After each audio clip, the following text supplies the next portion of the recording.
नमस्ते एवरीवन। देखो बच्चों, आज अपन बात करेंगे कोशिका के कोशिकांगों की यानी सेल ऑर्गेनेल्स। तो इसमें फर्स्ट कोशिकांग देखेंगे अपन माइटोकॉन्ड्रिया।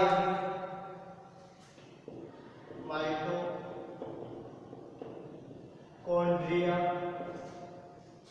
हिंदी में से सूत्रकणिका कहते हैं। माइटोकॉन्ड्रिया या सूत्रकणिका। तो सबसे पहले देखते हैं अपन कि माइटोकॉन्ड्रिया को किसने खोजा। तो माइटोकॉन्ड्रिया की खोज कोलिकर नामक वैज्ञानिक ने माइटोकॉन्ड्रिया की खोज की। फ्लेमिंग नामक वैज्ञानिक ने माइटोकॉन्ड्रिया को फिला नाम दिया।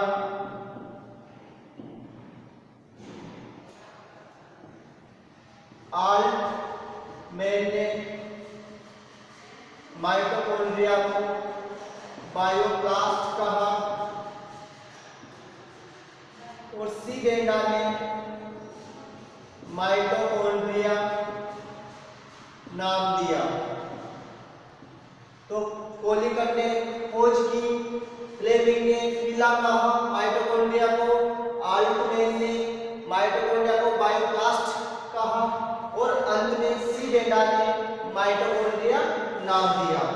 ये माइटोकॉन्ड्रिया तस्त्रीनुमा या बेलनाकार आकृति का होता है और इसकी लंबाई 1 से 4.1 माइक्रोमीटर होती है और इसका जो व्यास होगा वो 0.2 से 1 माइक्रोमीटर होता है। माइटोकॉन्ड्रिया की जो संख्या होगी सामान्यतया 50 से 5000 तक पाई जाती है कोशिका के अंदर, लेकिन माइक्रोमोनास या माइक्रोस्टेरियास शैवाल में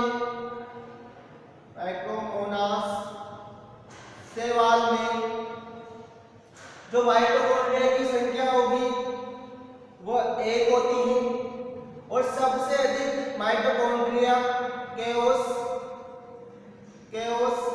अमीबा में पाए जाते हैं और उसमें इसकी संख्या 5 लाख तक पाई जाती है।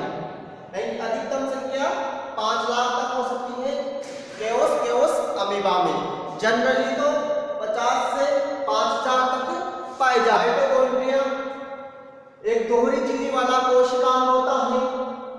इसमें 2 झिल्लियां दिखाई देती है। देखेंगे अपन माइटोकॉन्ड्रिया की संरचना, तो इसमें जो सबसे बाहर की ओर होगी वो माइटोकॉन्ड्रियल झिल्ली और इसके अंदर की ओर अंतर माइटोकॉन्ड्रियल झिल्ली और दोनों झिल्लियों के मध्य अवकाश पाया जाता है। उस अवकाश को परिमाइटोकॉन्ड्रियल अवकाश कहते हैं और ये अंतर माइटोकॉन्ड्रियल झिल्ली अंदर की ओर अंतर्वलित होकर अंगुलीनुमा उभार बनाते हैं। इन अंगुलीनुमा उभार को क्रिस्टी कहते हैं। माइटोकॉन्ड्रिया के अंदर तरल पदार्थ बना हुआ होगा, उस तरल पदार्थ को मैट्रिक्स कहते हैं और इस मैट्रिक्स के अंदर 17 राइबोसोम पाए जाते हैं। इसके अलावा इस मैट्रिक्स में डीएनए पाया जाएगा और इस डीएनए को माइटोडोम कहते हैं। तो ध्यान रखना, माइटोकॉन्ड्रिया का डीएनए माइटोडोम कहलाता है और इस डीएनए की वजह से माइटोकॉन्ड्रिया अर्ध स्वायत्तशासी कोशिकांग होता है यानी सेमी ऑटोनोमस ऑर्गन कहलाता है, क्योंकि ये अपने आधे काम स्वयं करता है और आधे काम केंद्रक द्वारा नियंत्रित होते हैं। इसे कोशिका के भीतर कोशिका भी कहते हैं क्योंकि इसमें डीएनए प्रेजेंट होगा, राइबोसोम प्रेजेंट होता है, मैट्रिक्स प्रेजेंट होता है। इन्हीं को ध्यान रखते हुए इसे कोशिका के अंदर कोशिका कहा जाता है। तो देखते अपन क्रिस्टी यानी एक क्रिस्टी एक वचन के लिए क्रिस्टो शब्द यूज करते हैं अपन और बहुवचन क्रिस्टी यानी अंतर माइटोकॉन्ड्रिया के अंदर की ओर अंतर्वलित होकर उबाल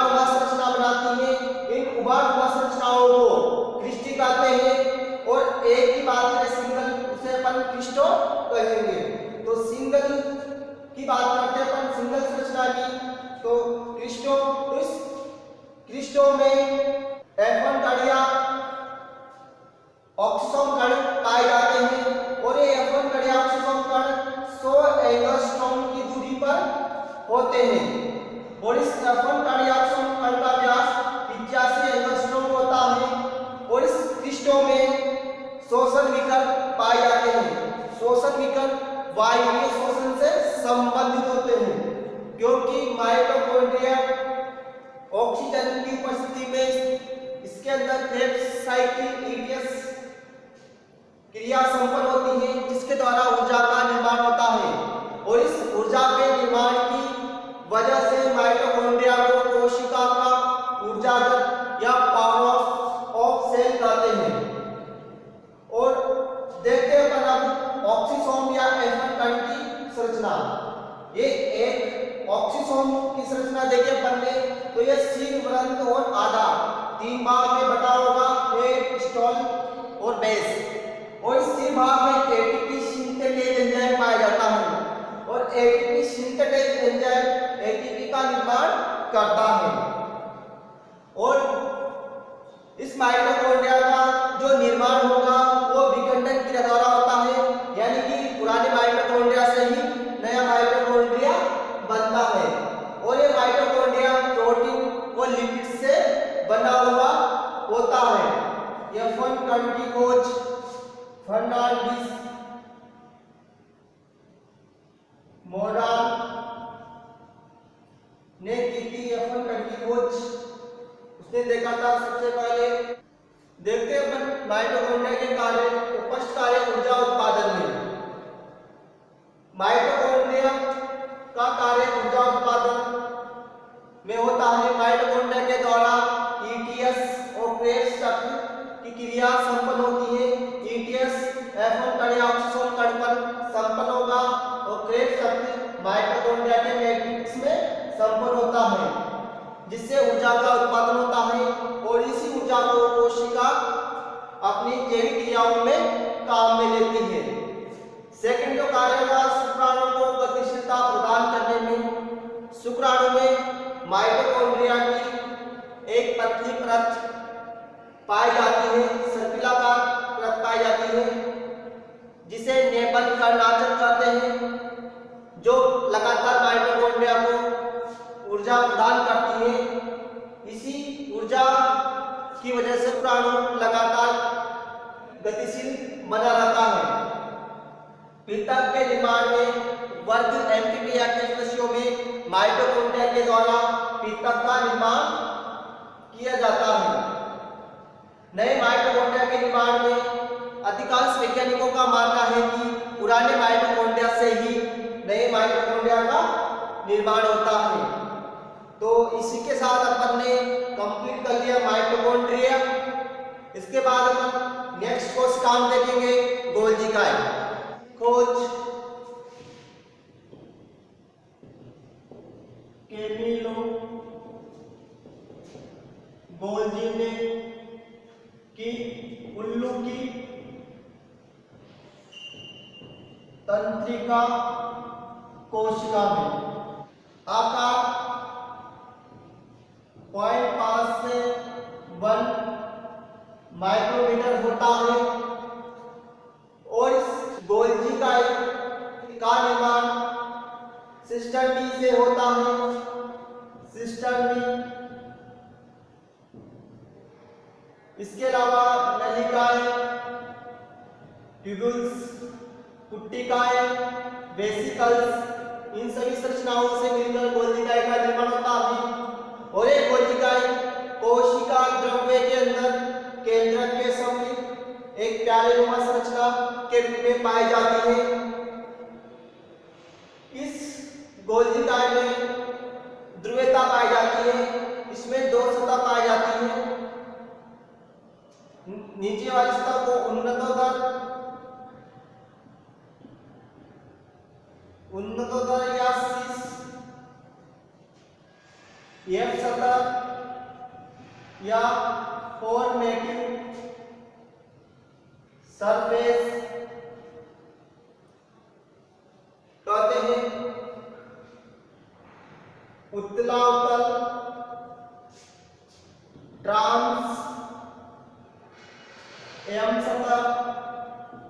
या मैच्योरेशन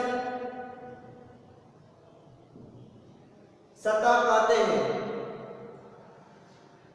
क्योंकि इस शीर्ष सतह पर पुट्टिकाएं आकर जुड़ती हैं और ट्रांस सतह या उत्तरावतल सतह से ये पुट्टिकाएं बाहर की ओर निकलती हैं और लाइसोसोम का निर्माण करती हैं। यानी शीर्ष सतह यानी फोरमेटिव सतह यानी पुट्टिकाएं जोड़ने का काम करती है, जबकि इनका ट्रांस सतह से मैच्योरेशन यानी परिपक्व होकर निकलता है जो लाइसोसोम का निर्माण करती है। गोल्जिकाएं एक बहुरूपिक या पॉलीमॉर्फिक कोशिका होता है। तो ध्यान रखना, बहुरूपिक कोशिका किसे कहते हैं? तो बहुरूपिक कोशिका गोल्जिकाएं कहलाता है। गोल्जिकाएं एकल झिल्ली वाले कोशिकांग होते हैं। इसके बाद अपन देखते हैं गोल्जिकाएं के कार्य। गोल्जिकाएं का मुख्य कार्य होता है पदार्थों का स्त्रवण करना। गोल्जिकाएं जो होगी वो प्रोटीनीय प्रकृति व हार्मोनीय प्रकृति के पदार्थों का स्त्रवण करती है। दूसरा कार्य देखेंगे अपन प्राथमिक लाइसोम का निर्माण। गोल्जिकाएं के द्वारा प्राथमिक लाइसोम का निर्माण होता है। आरईआर यानी रफ एंडोप्लाज्मिक रेटिकुलम के द्वारा प्रोटीनीय पदार्थों का स्त्रवण होगा और ये प्रोटीनीय पदार्थ गोल्जिकाएं की सिस्टर्नी में चले जाते हैं और सिस्टर्नी इनको प्राथमिक लाइसोसोम में बदल देती है। विटामिन सी के स्त्रवण में गोल्जिकाएं का कार्य विटामिन सी का स्त्रवण करना होता है, जो कोशिका की ग्रोथ के लिए आवश्यक होता है। गोल्जिकाएं का अगला कार्य कार्बोहाइड्रेट के संग्रहण में भी होता है। नहीं, गोल्जिकाएं कार्बोहाइड्रेट का संग्रहण करती हैं। गोल्जिकाएं के द्वारा शुक्राणु के एक्रोसोम का निर्माण होता है और ये एक्रोसोम शुक्राणु के शीर्ष भाग का निर्माण करता है। बात करें अपन गोल्जिकाएं का उद्भव, जो अनेक वैज्ञानिकों के अनेक मत थे। कुछ वैज्ञानिकों के अनुसार गोल्जिकाएं की उत्पत्ति कोशिका झिल्ली से हुई और कुछ वैज्ञानिक आरईआर यानी रफ एंडोप्लाज्मिक रेटिकुलम से मानते हैं। किसी ने कि पुरानी सिस्टर्नी ही नई सिस्टर्नी में रूपांतरित हुई और गोल्जिकाएं का निर्माण किया।